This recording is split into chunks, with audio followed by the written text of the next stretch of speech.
Cinema Chronicle presenting green mile. Film की शुरुआत में कुछ लोगों को गंदम के खेत में किसी को हर तरफ तलाश करते हुए दिखाया जाता है। इसके बाद सीन शिफ्ट होता है और एक बूढ़े आदमी को दिखाया जाता है जो एक बुरे ख्वाब से बेदार हुआ है। दरअसल ये बूढ़ा आदमी एक ओल्ड होम में रहता है। इसका नाम पॉल है। पॉल ओल्ड होम के बावर्ची से खुश्क टोस्ट के 2 टुकड़े ले लेता है। कुक पॉल से कहता है कि तुम लोगों के बाहर जाने पर पाबंदी है, लेकिन वो पॉल को बाहर जाने से नहीं रोकता और पॉल बाहर सैर करने चला जाता है जैसे कि वो रोजाना जाया करता है। इसके बाद ओल्ड होम के हॉल को दिखाया जाता है जहाँ सब बूढ़े लोग एक डांसिंग प्रोग्राम देख रहे होते हैं। ये प्रोग्राम देखकर पॉल की आंखों में आंसू आ जाते हैं और वो हॉल से बाहर चला जाता है। इसकी दोस्त एलन भी इसके पीछे आ जाती है। एलन को लगता है कि डांस शो देखकर पॉल को माजी के किसी ख्याल ने अफसुर्दा कर दिया है और वो पॉल से पूछती है।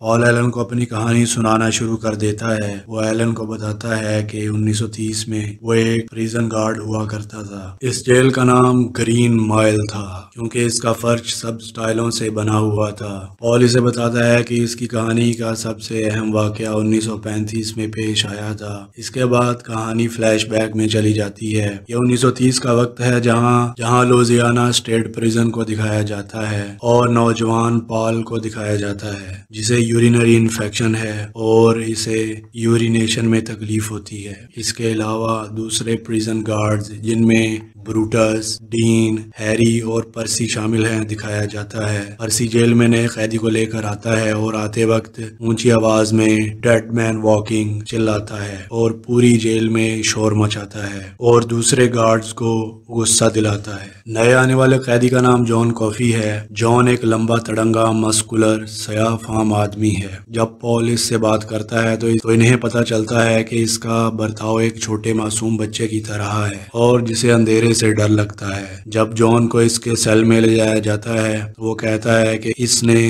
रोकने की बहुत कोशिश की लेकिन बहुत देर हो चुकी थी। पॉल पर्सी की मुसलसल बदतमीजी को रोकने को कहता है मगर वो बाज नहीं आता। इस पर पॉल इसे इस जगह से बाहर जाकर कुछ और काम करने का ऑर्डर देता है। इस पर पर्सी को गुस्सा आता है और वो जाते वक्त साथ वाले सेल में मौजूद डेल नामी कैदी पर हमला करके इसकी उंगलियां तोड़ देता है। पॉल को जॉन कॉफी के रिकॉर्ड की कॉपी दी जाती है जिसे पढ़कर इसे पता चलता है कि जॉन को 2 छोटी बच्चियों के कत्ल के जुर्म में मौत की सजा दी गई है और यहाँ भेजा गया है। इसमें यह भी लिखा होता है कि 2 छोटी बच्चियां गुम हो गई थीं और इनको तलाश करते वक्त जंगल में जॉन को इन बच्चियों की लाशों के साथ पाया गया और जॉन वहाँ ऊंची आवाज में चिल्ला रहा था ये कहते हुए कि मैंने इसे रोकने की कोशिश की मगर बहुत देर हो चुकी थी। इसके बाद पॉल को बाहर बैठे हुए दिखाया जाता है और वार्डन हेल इससे मिलने आते हैं और इसे एक कैदी जिसका नाम आर्लिन है इसके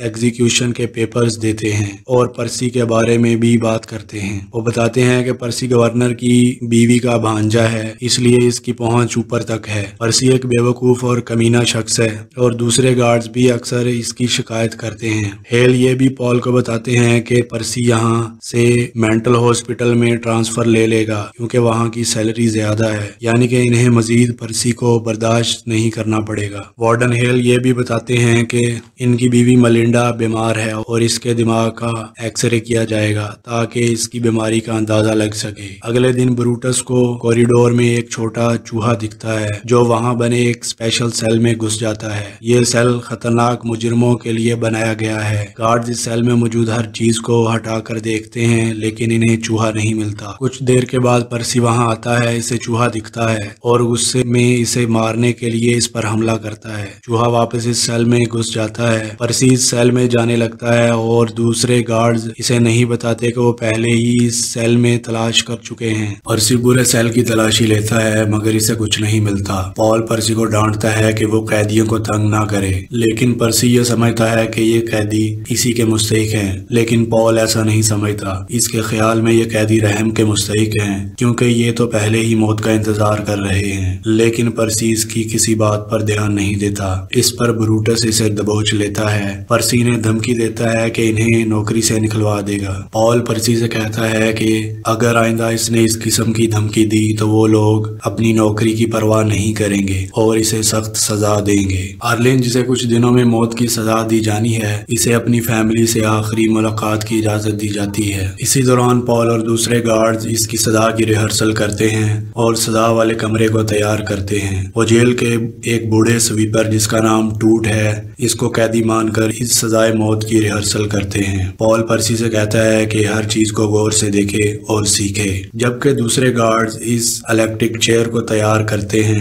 इनमें से एक गार्ड पर्सी को बताता है कि कैदी के सर पर गीला स्पॉन्ज रखना जरूरी है, इससे करंट तेजी से बॉडी के अंदर जाता है और कैदी की मौत हो जाती है। इस रात अर्लिन को सजाए मौत के लिए तैयार किया जाता है। पॉल के साथ आखिरी गुफ्तगू के दौरान अर्लिन अपने गुजरे दिनों को याद करता है और वो पॉल से पूछता है कि अगर कोई इंसान अपनी गलतियों पर सच्चे दिल से पछताए तो क्या इसकी खुशियां लौट आती हैं? पॉल कहता है, हाँ ऐसा ही है, मैं भी यही मानता हूँ। ब्रूटस को अर्लिन की सजा का इंचार्ज बनाया जाता है और अर्लिन को करंट के 2 झटकों से सजाए मौत दी जाती है। इसके बाद पॉल पर्सी से कहता है कि अब इसे यहाँ से ट्रांसफर ले लेनी चाहिए, लेकिन पर्सी कहता है कि वो तब जाएगा जब इसे अगली सजा का इंचार्ज बनाया जाएगा। अगले दिन छोटा चूहा डेल के सेल में पाया जाता है। डेल इसे मिस्टर जिंगल्स का नाम देता है और डेल मिस्टर जिंगल्स को मुख्तलिफ ट्रिक्स सिखाता है। गार्ड्स डेल को मिस्टर जिंगल्स को अपने पास रखने की इजाजत दे देते हैं। पर्सी कहता है कि हमें चूहे के आराम के लिए एक सिगार बॉक्स लाना चाहिए और कुछ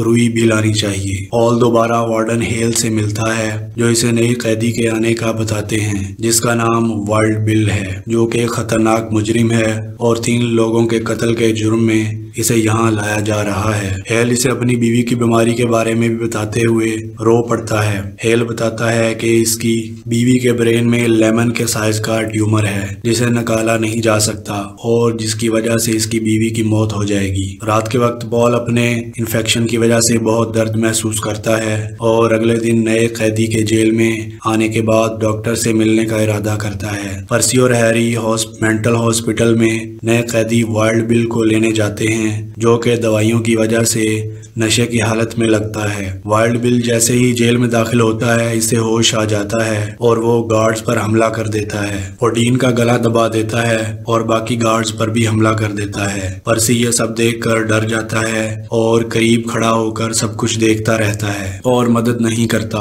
आखिरकार ब्रूटस आता है और वाइल्ड बिल को संभालता है। पॉल जख्मियों को मेडिकल फैसिलिटी में ले जाने को कहता है और खुद इन्फेक्शन के दर्द से जमीन पर गिर जाता है। जॉन कॉफी पॉल से बात करना चाहता है और इसे अपने पास आने को कहता है। पॉल मुश्किल से इसके सेल के पास जाता है। जॉन पॉल को पकड़ लेता है और अपना एक हाथ इसके इन्फेक्शन वाली जगह पर रख देता है और इसी दौरान जेल में लगी सब लाइट्स ज्यादा चमकना शुरू कर देती हैं। जॉन पॉल को कुछ सेकंड्स इसी तरह पकड़ कर रखता है और फिर छोड़ देता है। इसके बाद जॉन कॉफी खांसते हुए अपना मुंह खोलता है और इसके मुंह से गर्दो गुबार निकलकर हवा में गायब हो जाता है। वो पॉल से कहता है कि मैंने आपकी बीमारी खत्म कर दी है, अब मैं थक गया हूँ, और जॉन सो जाता है। दरअसल गॉड ने जॉन कॉफी को कुछ नेचुरल पावर्स दी हैं जिनकी मदद से वो किसी की भी बीमारी को दूर कर सकता है और किसी के दिमाग की बातों को जान सकता है। इसके बाद पॉल वॉशरूम में जाता है और यूरिनेट करता है, लेकिन इस दफा इसे दर्द नहीं होता क्योंकि इसका इन्फेक्शन खत्म हो चुका है। अगले दिन पॉल जेल से छुट्टी ले लेता है और जॉन कॉफी के वकील से मिलने जाता है जो इसका मुकदमा लड़ रहा है और इससे पूछता है कि जॉन कॉफी जैसा रहमदिल इंसान किसी का कत्ल कैसे कर सकता है। वकील को जॉन कॉफी के मुजरिम होने का यकीन है और जॉन कॉफी को अपने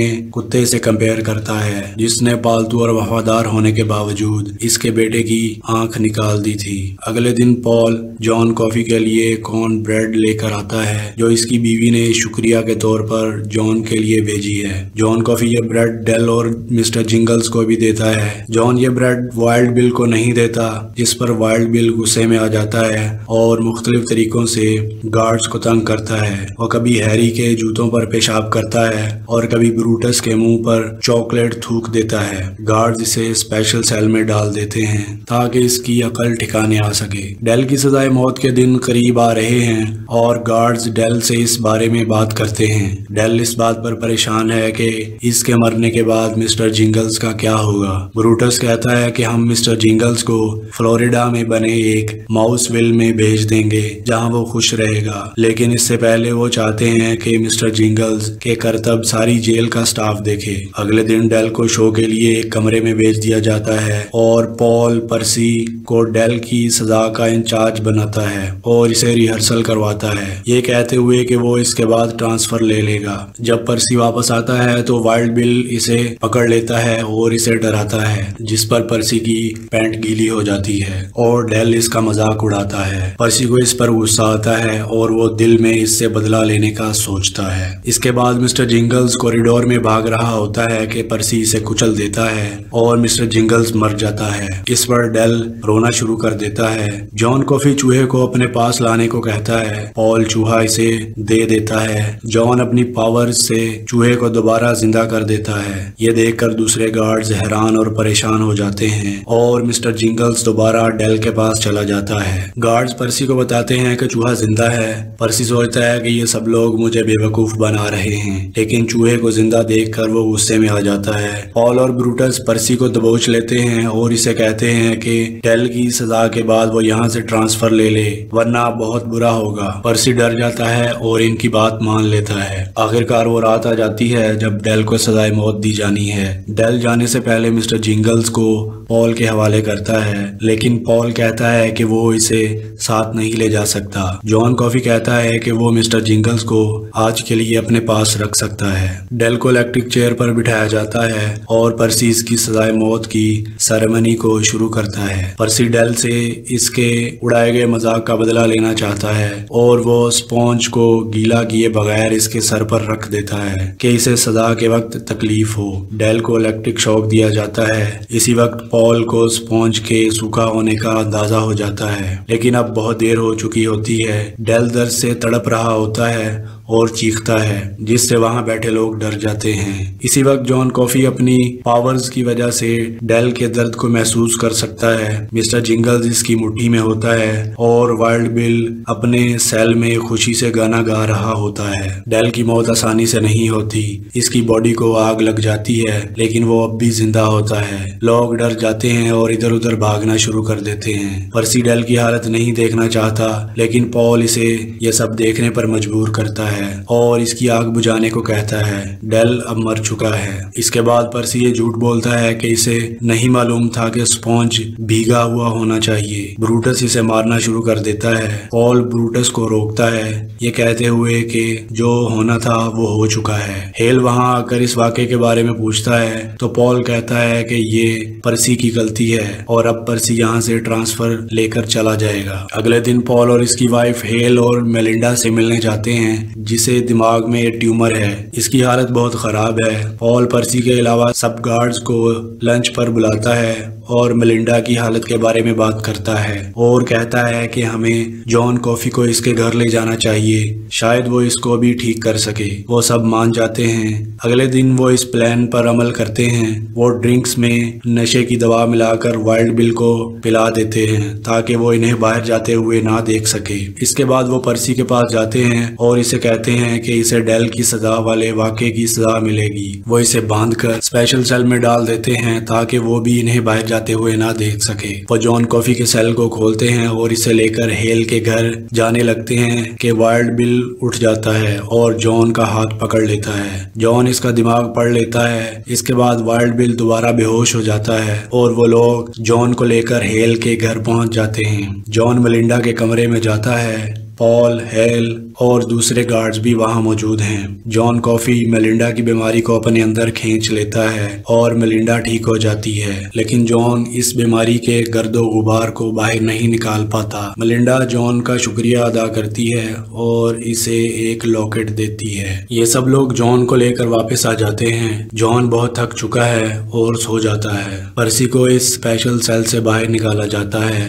पर्सी जैसे ही जॉन के सेल के पास आता है, जॉन इसे पकड़ लेता है और मिलिंडा की बीमारी के गर्दो गुबार को पर्सी के मुंह में डाल देता है। पर्सी सदमे की हालत में वाइल्ड बिल के सेल के पास जाता है और इसे शूट कर देता है। सब गार्ड्स ये देखकर पर्सी को पकड़ लेते हैं। पर्सी मुंह खोलता है और मिलिंडा की बीमारी के गर्दो गुबार को हवा में उड़ा देता है। पर्सी को इस जुर्म में गिरफ्तार कर लिया जाता है और मेंटल हॉस्पिटल में भेज दिया जाता है। इसके बाद पॉल जॉन कॉफी के पास जाता है और पूछता है कि तुमने ऐसा क्यों किया। इस पर जॉन जवाब देता है कि ये दोनों ही बुरे आदमी थे, मैंने दोनों को सजा दे दी है। जॉन पॉल से कहता है कि मेरा हाथ पकड़ें। इसका हाथ पकड़ने के बाद जॉन अपनी नेचुरल पावर से पॉल को वो सब कुछ दिखाता है जो जॉन ने वाइल्ड बिल के दिमाग में देखा था। पॉल देखता है कि जॉन कॉफी और जिन दो बच्चियों के कत्ल के जुर्म में सजाए मौत सुनाई गई है, इन्हें जॉन ने नहीं बल्कि वाइल्ड बिल ने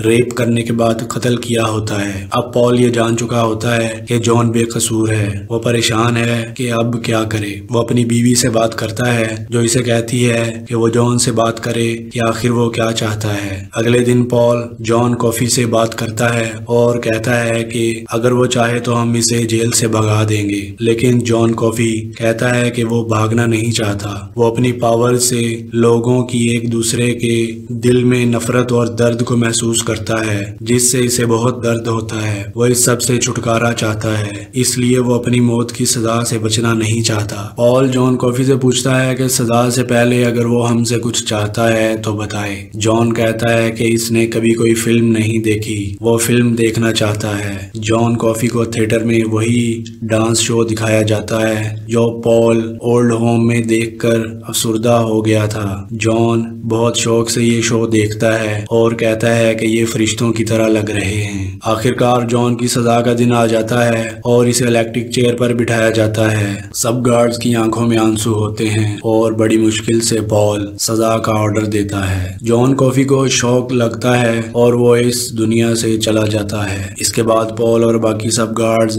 ग्रीन माइल से ट्रांसफर लेकर चले जाते हैं। जॉन जाने से पहले अपनी पावर्स का कुछ हिस्सा पॉल और मिस्टर जिंगल्स को दे जाता है, जिसकी वजह से इनकी उम्र लंबी हो जाती है। इसके बाद कहानी दोबारा प्रेजेंट में शिफ्ट हो जाती है, जहां बूढ़ा पॉल एलन को अपनी कहानी सुना रहा होता है। एलन इस कहानी को सिर्फ एक कहानी समझती है जिसका हकीकत से कोई ताल्लुक नहीं। पॉल एलन को यकीन दिलाने के लिए अपने साथ वॉक पे ले जाता है और एक कैबिन में ले जाता है। वहां वो इसे मिस्टर जिंगल से मिलवाता है जो कि अब बूढ़ा हो चुका है। ये देखकर एलन हैरान हो जाती है और इसे पॉल की कहानी पर यकीन आ जाता है। पॉल कहता है कि मेरी लंबी उम्र का नुकसान ये है कि मुझे अपने प्यारों को मरते हुए देखना पड़ा। तुम भी चली जाओगी और मुझे ये भी देखना पड़ेगा। और ऐसा ही होता है। कुछ दिनों के बाद एलन भी मर जाती है और पॉल को ये कहते हुए सुनाया जाता है कि मेरी जितनी भी लंबी उम्र हो, मैं भी एक दिन मर जाऊंगा। इसके बाद मिस्टर जिंगल्स को सोते हुए दिखाया जाता है और यहीं ये फिल्म खत्म हो जाती है।